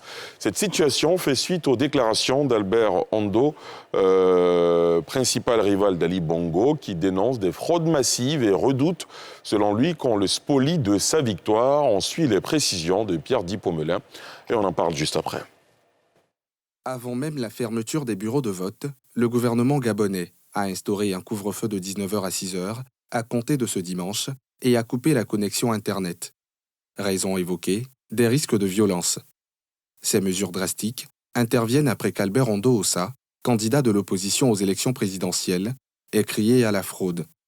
Très vindicatif dès sa sortie des urnes, le rival d'Ali Bongo Ondimba s'est presque déclaré vainqueur, indiquant qu'il ne marchanderait sa victoire. Ce qui s'apparente à un début de crise post-électorale s'est aussitôt généralisé au-delà des frontières du pays. Près de 5000 Gabonais ont signé une pétition réclamant la démission de l'ambassadeur du Gabon au Maroc, après des heurts la veille, au sein et devant l'ambassade à Rabat, autour des opérations de vote. Entre autres mesures prises par le gouvernement gabonais, l'obligation de demander une autorisation de 3 jours avant d'organiser toute réunion ou manifestation. Monsieur, la question est claire et précise. Est-ce qu'on va vers une autre crise post-électorale au Gabon, vu les éléments qui sont réunis, comme le stipule le reportage que l'on vient de voir? Bayala? Nous ne sommes pas loin d'une crise, on peut le dire, mais déjà, le dire de telle manière pourra aussi être, pour le dire ainsi... Pour ressusciter la crise électorale. Pourquoi? D'abord, depuis la réélection de l'ancien président, on va dire le président sortant, Ali Bongo, Il y avait beaucoup de bruit déjà sur sa candidature, depuis qu'il a annoncé qu'il allait briguer un autre mandat. Depuis là, on sent que l'atmosphère au Gabon était déjà un peu tendue, jusqu'à ce qu'on puisse voir aujourd'hui ce que l'élection donne, notamment avec la coupure de l'Internet, et puis d'autres, ce qu'on voit avec Albert Ondo qui annonce déjà sa victoire, quand on sait que déjà c'est une autre forme aussi de pression qu'on met sur l'actuel, on va dire, le régime actuel. Donc, c'était prévisible, on peut le dire, mais dit qu'on achemine tout doucement vers une crise, ça serait un peu tôt de le dire. Mais je pense que l'opposition aussi est en train de jouer sa dernière carte aussi dans cette situation au Gabon, parce que quand on prend le régime depuis plus de 50 ans, c'est pratiquement les mêmes personnes. Le système n'a pas véritablement changé. L'opposition veut véritablement aussi renverser la situation. Donc, quand on regarde tout ça, effectivement, Albert Ondo est en train de mettre, peut-être se préparer davantage pour que Ali Bongo puisse aussi céder à tout ce qui se passe aujourd'hui au Gabon. Mando Diallo. C'est clair que les prémices des violences sont là. En partant de l'exemple de la Guinée, par exemple, en 2020, quand l'opposant le plus redouté, confiant de sa victoire prématurée, dit « je ne vais pas négocier ma victoire ». Déjà, j'ai les informations qu'il y a des résultats préfabriqués qu'on va afficher. Donc, je ne vais pas accepter. C'est sûr que ça ne sera pas la paix, en tout cas les 2-3 jours qui vont suivre. Et puis après, il rajoute quelque chose d'autre qui devient, si vous voulez, l'argument phare de sa campagne, c'est que la famille Bongo a régné depuis plus d'un demi-siècle sur le pays. Donc, il faut les mettre dehors. Parce que toute la catastrophe, toute la misère du peuple dépend du fait qu'ils ont régné tout ce temps. Donc ça fait 2 gros discours qu'il est en train de vendre et c'est quelqu'un qui n'est pas prêt justement à renoncer. Et donc le couvre-feu qui est mis, je pense que ce n'est pas assez rassurant. Et puis il y a aussi le fait que, selon ce que j'ai quand même appris, c'est que c'est la première fois, c'est un autre défi. C'est comme si c'était des élections générales, parce qu'il y a la présidentielle, il y a les communales et puis le sénatorial. Donc, je crois que c'est aussi un défi avec 860 000 électeurs à gérer, puisque c'est la première fois. Est-ce que toute la transparence qui est attendue d'une élection standard sera au rendez-vous, vu qu'il y a plusieurs niveaux d'élections à gérer? Je pense qu'il faut quand même garder le regard sur le Gabon, parce que les jours à venir ne seront pas forcément tranquilles. André Couillot. Ali, il est évident que lorsque un peuple est en face d'un régime, d'un système politique qui perdure, que ce peuple-là ait le sentiment d'étouffer, le besoin de renouveau, le besoin d'autre chose. Au-delà même de savoir si vous faites bien ou pas, c'est dans la nature humaine de pouvoir apprécier une autre réalité. C'est ce que cet opposant, Ondo Ossa, essaie de le formuler, même si la formule n'est pas aussi élégante que ça. Sauf que la réalité n'est pas non plus réluisante.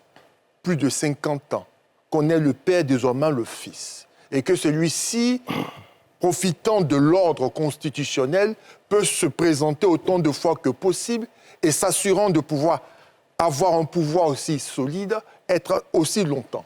Vous imaginez quelqu'un qui est né il y a 50 ans et qui n'a vu que ça. Arrivé un moment, ça crée une exaspération. Il ne faut pas occulter cela, c'est la nature humaine.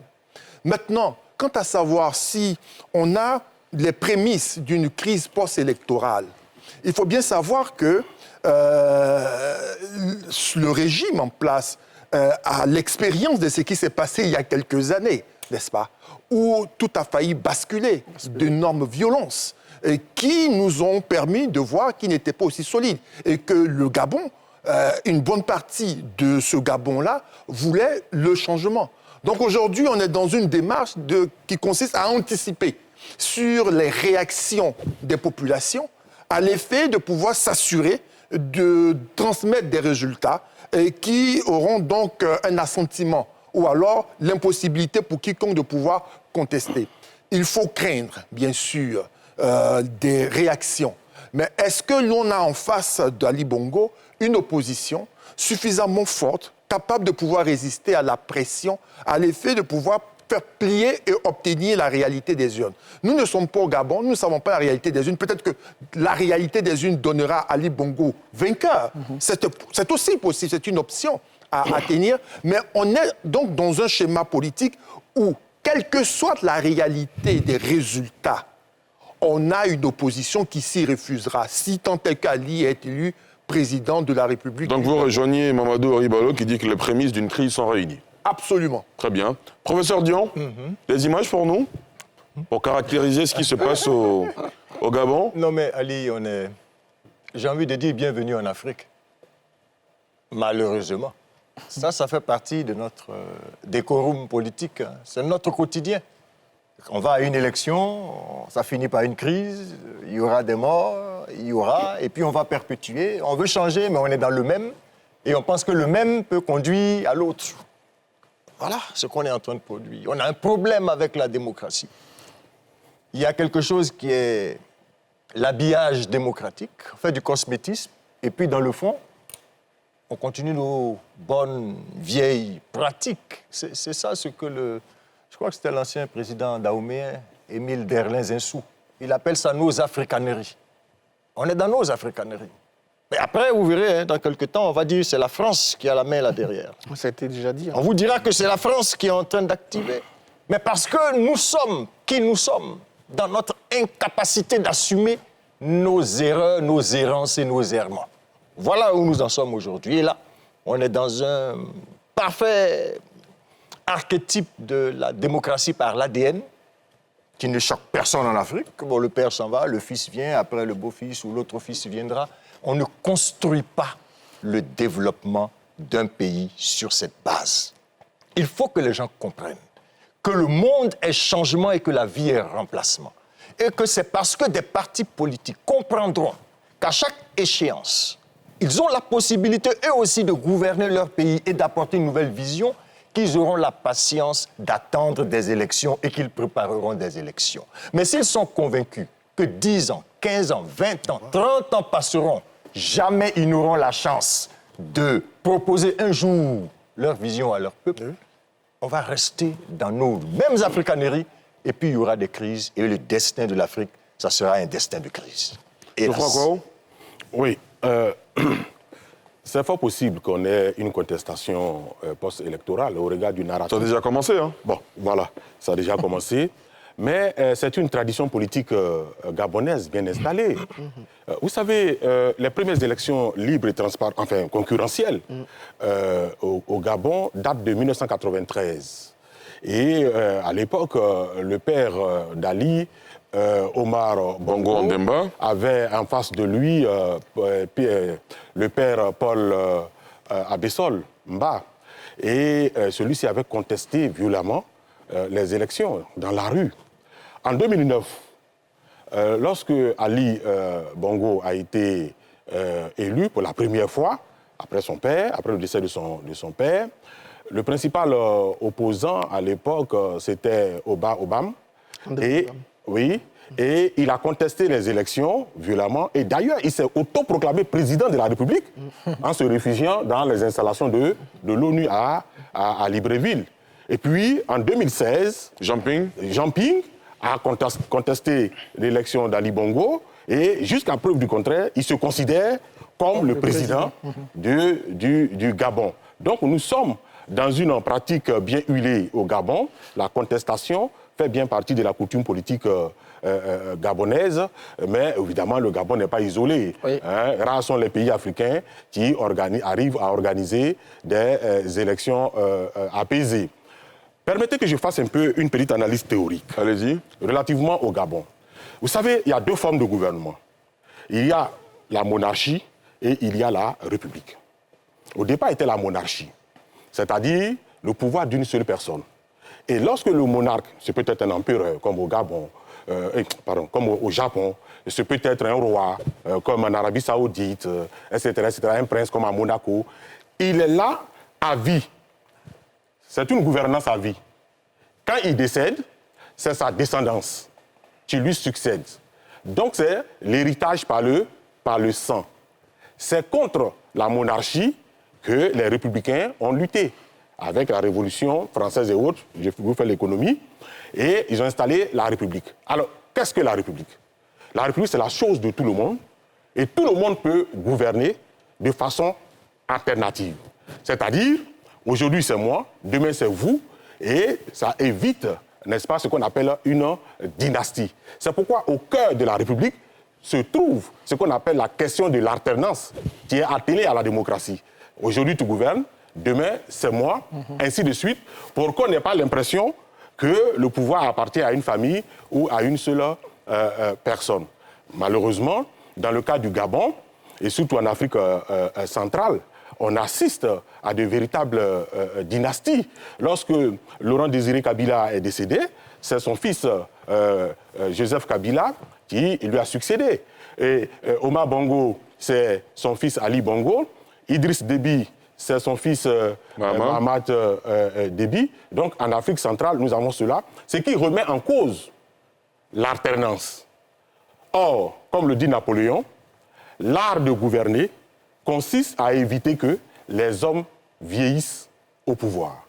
Très bien. Professeur Arthur Banga? Bon, ce n'est pas souvent arrivé depuis tout à l'heure, mais là, je partage tout à fait l'avis de Geoffroy. Ça devient lassant avec le Gabon, en fait. C'est la même chose. Au bout d'un moment, faut un peu de maturité quand même. Maturité, mais maturité à la fois chez les hommes, chez le pouvoir, mais chez l'opposition aussi. Parce que quand je sors du vote et que j'annonce que j'ai déjà gagné, tu as écrit un livre là, non? Je crois La démocratie sans démocrate. Oui, c'est ça. On est vraiment, voilà, on est vraiment dans une démocratie sans démocrate, comme le dit Geoffroy.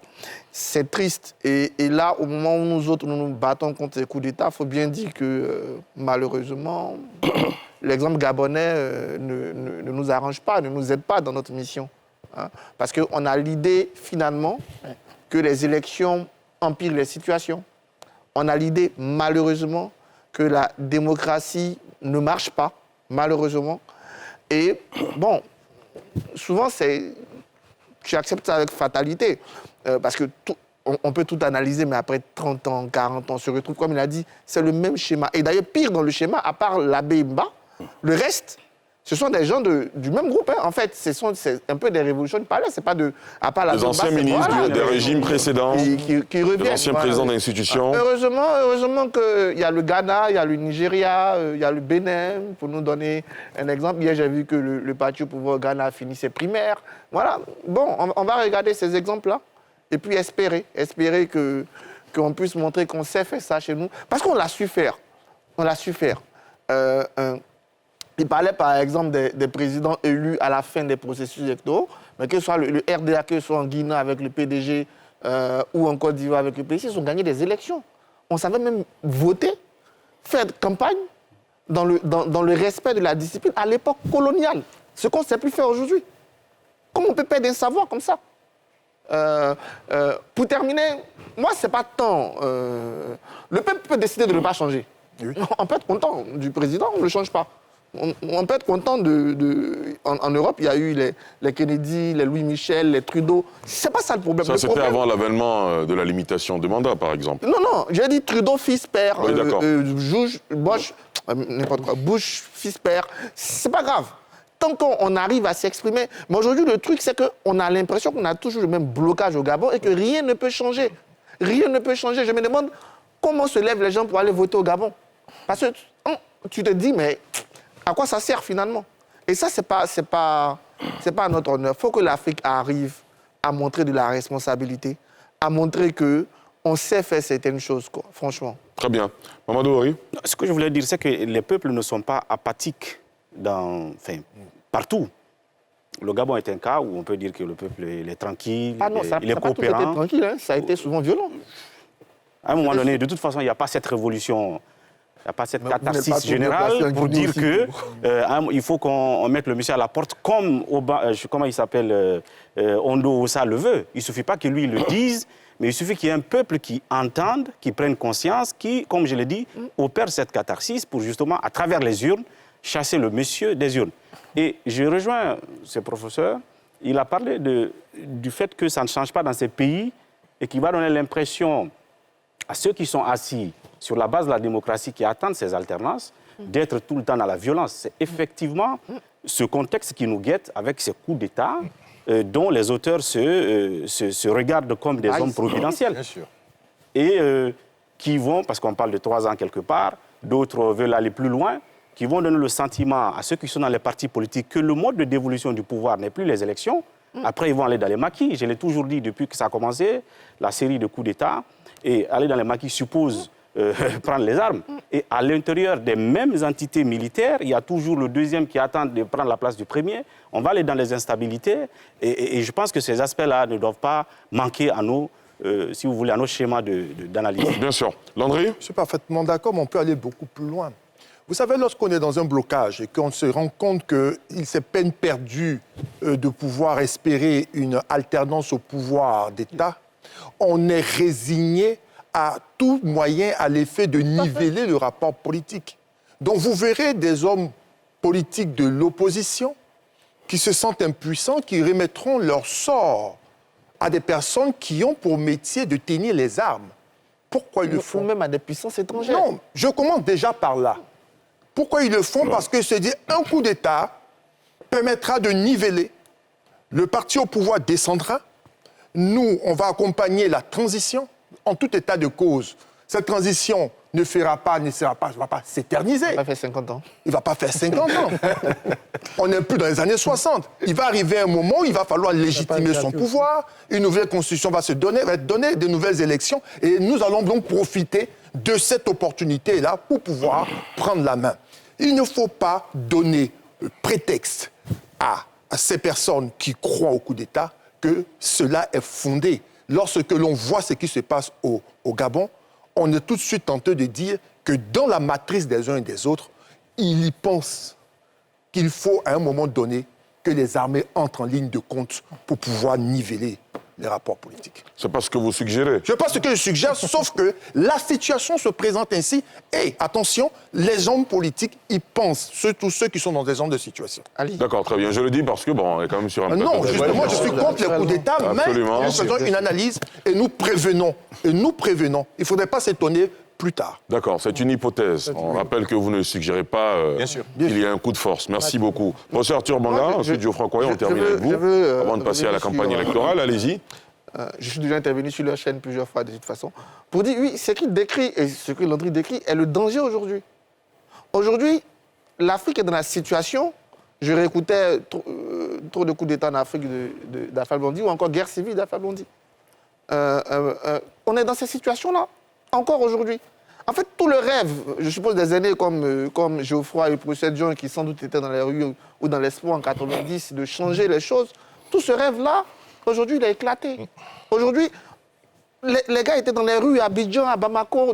Je reviens encore à Fablondi, à Abidjan, à Dra, à Bamako, à Dra, pour montrer cette effervescence, cet espoir qu'on a eu en la démocratie, ce que les politiciens appellent la transitologie, en espérant que justement la consolidologie allait pouvoir permettre à notre démocratie de se renforcer. Mais aujourd'hui, j'ai l'impression qu'il faut revenir à zéro, qu'il faut refaire un travail démocratique, c'est-à-dire aller vers même les gamins dans les écoles, dans les lycées, dans les universités pour leur expliquer. Parce qu'on a l'impression que ceux qui doivent porter la démocratie en Afrique aujourd'hui sont en train d'échouer. Mais s'ils échouaient que, ce n'était pas grave. Mais ils sont en train de mettre en danger le continent. Ils sont en train de mettre en danger le continent. Ils sont en train de donner des prétextes au coup d'État. Sachant que le coup d'État, eux-mêmes ne vont pas résoudre ça. Mais finalement, le gars, il te dit, qu'est-ce que j'ai d'autre comme option? Très bien. Professeur Simplice Yodédian, je reviens à vous tout à l'heure, Geoffroy Coyer. Dans une école, j'ai découvert récemment, il y a quelques jours seulement, que la matière géopolitique s'enseignait dans une école. Est-ce que c'est une bonne chose, par exemple, parce que Arthur Banga faisait justement un rappel en disant que les enfants doivent être éduqués à la démocratie et tout le reste. C'est quelque chose que vous voyez d'un bon œil ou... Mais évidemment, il faut déjà commencer par le commencement. Je me tourne vers vous parce que vous êtes dans le corps enseignant. C'est la culture même de la démocratie. Désolé. Et il y a des fondamentaux. Vraiment, il faut cultiver la démocratie. Ce n'est pas un homme qui apporte la démocratie. Il y a des démocrates. Eux, ils peuvent impulser. Mais il y a toute une culture à mettre en place et c'est ça qui constitue la barrière quand on est en danger, quand la tyrannie guette. Donc la proposition qu'on fait, c'est de donner des rudiments sur la démocratie dès l'école. Sinon, ceux qui vont avoir la victoire sur nous, ce sont les démocrato-sceptiques. qui montrent que la démocratie ne conduit à rien. L'Afrique n'a rien à gagner dans la démocratie. Il faut donc se tourner vers l'argument de la force. Et d'ailleurs, il y a un de nos internautes qui écrit la démocratie n'est pas encore prête. L'Afrique n'est pas encore prête pour la démocratie. Vous voyez déjà. Beaucoup d'Africains le pensent. Pourtant, on a réussi dans la Oui, bien sûr. Quand un Africain le dit, et quand c'est un jeune Africain, c'est encore plus dramatique. grave. Bien sûr, bien sûr. En fonction de... Geoffroy Gao. Oui, lorsque Jacques Chirac l'avait dit dans les années On l'a tous 90, insulté. on l'a tous... C'est cela. etc. Non, avant de faire mes analyses, j'aimerais renchérir sur ce que vous avez dit, l'enseignement de la géopolitique. C'est cela. Il faut commencer très tôt. On peut par exemple enseigner le droit public et la science politique à partir de la 6e. Voilà, les jeunes qui ont le master et autres, ou bien la licence en droit et en sciences politiques, peuvent déjà, comme la philosophie, enseigner au lycée. Parce que c'est le b.a.-ba. Le problème, c'est quoi? Comme tu l'as dit, dans mon livre, Une démocratie sans démocrate, c'est-à-dire que nous parlons tous de démocratie, mais nous ne sommes pas des démocrates. C'est-à-dire la démocratie, d'abord, c'est la contradiction. C'est le pluralisme. C'est-à-dire, on accepte d'abord que moi, je ne détiens pas la vérité absolue, il n'y a que des vérités relatives. J'accepte que d'autres aient des idées autres que la mienne. Évidemment, s'ils ont d'autres idées autres que la mienne, c'est parce que je ne partage pas la leur. Et c'est ça qui fait le charme de la démocratie. Le problème, c'est que personne ne l'accepte. Vous comprenez, hein? On est opposant, on est démocrate lorsqu'on est opposant. Une fois qu'on arrive au pouvoir, on prend les habits de l'autocratie. Alors, concernant le... C'est une belle image, celle-là. Prenons le cas du Gabon. Pourquoi il n'y a pas d'alternance, en fait? Possibilité d'alternance. Vous l'avez bien dit là-dessus. C'est parce que, en fait, ce sont les mêmes gens du système. Ce sont les mêmes du système qui ont consolidé le système Bongo et à partir de coups de tête, de petites révolutions du palais, parce qu'ils ont eu de petites frustrations, ils sont partis. Donc, leur démarche n'est pas séduisante politiquement, pertinente sur le plan électoral. Deuxième élément, c'est le mode de scrutin usité au Gabon. Une vraie invention. D'abord, c'est un scrutin à un tour. Suffrage à un tour. C'est très, très, très dangereux parce que là, la majorité relative peut prendre. Et ça ne permet pas d'avoir des positions idéologiques. On est obligé de voter utile au premier tour.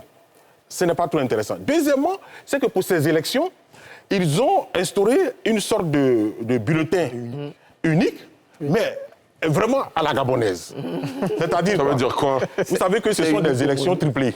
Oui. Il y a la présidentielle, c'est cela. Il y a les sénatoriales, mais législatives, je crois. Les législatives et les municipales. Alors, voilà comment ça se fait. Les bulletins, il y a un bulletin, il y a le nom du président du parti, celui qui est candidat à la présidentielle, donc Ali Bongo, par exemple, pour prendre le PDG, le Parti démocratique gabonais. C'est cela. Et il y a la photo en bas des candidats à la députation et les candidats à la mairie. Municipale. Pour faire simple, on est à Cocody, on part à une élection, c'est triplé, et puis on dit, bon, sur le bulletin, voici. On prend par exemple le RHDP. La photo du président Ouattara qui est candidat du RHDP, je suis dans la fiction, je suis dans la fiction. Du président Ouattara qui est RHDP. On met la photo par exemple de M. Éric Taba qui est candidat au municipal. On met la photo de M. par exemple Kuyo qui est candidat à la députation. Ça veut dire quoi? Quand vous votez pour M. Alassane Ouattara, vous votez automatiquement pour M. Kuyo au municipal et pour M. Taba au législatif. Est-ce que celui qui vote pour M. Ouattara et qui ne vote pas pour Éric Taba, est-ce que ça annule le bulletin? Non, c'est pas possible, puisque...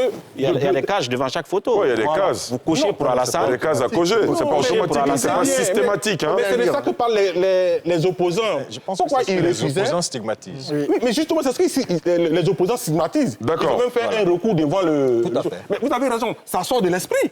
Ça paraît cocasse. Mais tout ça, c'est quoi? C'est le refus de la démocratie. Vous savez, et on va revenir un peu encore, pas parce que je vais ouvrir encore le débat. Les Africains n'ont pas encore accepté ce système. C'est François Mitterrand, après la dislocation du bloc de l'Est, qui a convoqué à la Baule, en 90, les chefs d'État africains, et il leur a dit, bon, voilà, voici la démocratie, le multipartisme ou rien. Vous acceptez ou bien on vous coupe les vivres. Oui, mais parce que c'est les mêmes peuples, parce que c'est les mêmes peuples qui pleurnichaient sous ces chefs. Alors, monsieur, je pense que... Non, je vais vous reconvoquer la semaine à venir pour faire un débat à la demande générale de nos internautes sur la démocratie en Afrique de façon générale. On pourra ouvrir cela à d'autres sujets bien passionnants et tout le reste.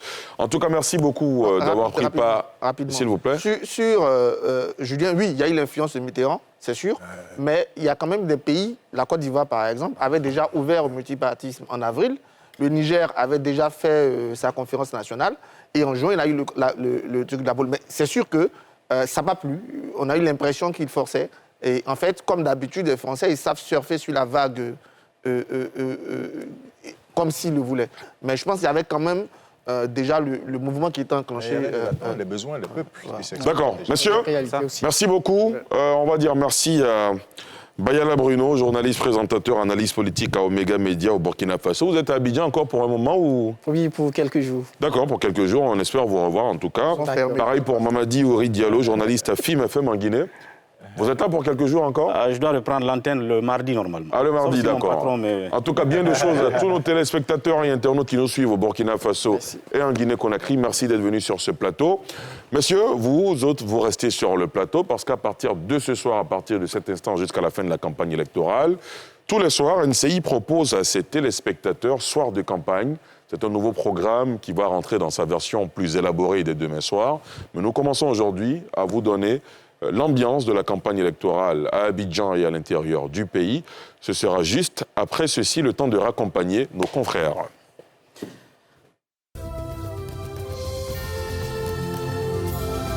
Port autonome d'Abidjan, une référence internationale. Cette émission vous a été présentée par la SODEMI, la porte d'entrée du secteur minier ivoirien.